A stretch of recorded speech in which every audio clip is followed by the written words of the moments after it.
আর কিছু হতে পারে না। ওয়া আহসানা তাফসীরা, আল্লাহ বলছেন আর এর মধ্যে আল্লাহ তোমাদের জন্য কিয়ামত পর্যন্ত উত্তম ব্যাখ্যা ঢুকায়া দিয়েছে। ঠিক না?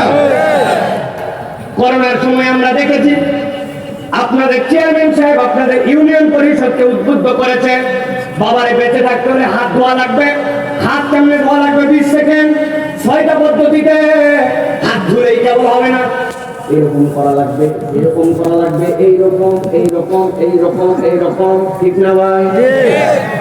কিন্তু আমি জিজ্ঞাসা করি, একটা লোক 20 সেকেন্ড ধরে হাত ধুইল, ধোয়া শেষ, ধোয়ার পরে সে চিন্তা করছে আমার হাতে ভাইরাস নাই, কিন্তু খানিকক্ষণ পরে কপাল পাতার একটু চুলকাইছে, কপালে হাত দিয়ে দিছে।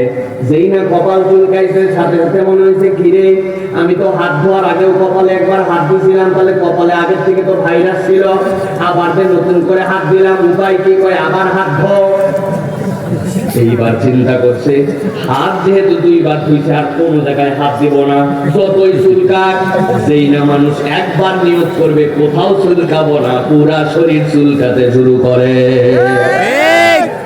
অনেক সহ্য করার পরে বাম হাতের এই জায়গায় আবার একটু চুলকাইছে, চুলকানোর পরে মনে হচ্ছে কি রে এই জায়গায় তো আবার সেই প্রথম হাত ধোয়ার আগেও হাত দিছিলাম, আবার তো ভাইরাস লাগছে।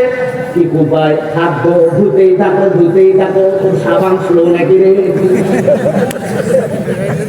ভালো করে খেয়াল করেন, দুনিয়ায় আপনাকে হাত ধোয়ায়, কিন্তু আমার আল্লাহ 1450 বছর আগে আপনার জন্য হাত ধোয়ার বিধান দিয়েছেন। নবীকে বলছেন কেমনে হাত ধোবে। কেবল হাত ধুলে হবে না, ওই হাতের কবজি পর্যন্ত ধুলেও হবে না।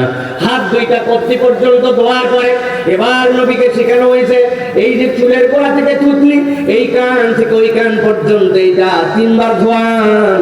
এইটুকু ধুলেই হবে না, ওই হাতের কোনই সহ ধোয়ান। মাথাটা মসেও করে দেন।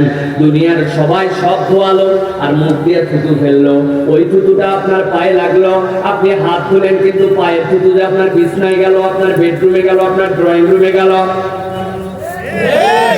আমার আল্লাহ বলছেন উভয় পায়ের গোড়ালি সহ দাও। নামাজের আগে ধোয়া তোমার জন্য ফরজ, আর যদি তুমি পবিত্রতা অর্জনের জন্য এক্সট্রা ধোও তার জন্য তুমি সওয়াব পেয়ে যাবা। আমার আল্লাহ রাব্বুল আলামিন এই জন্য বলছেন ওয়ালা ইয়াতুন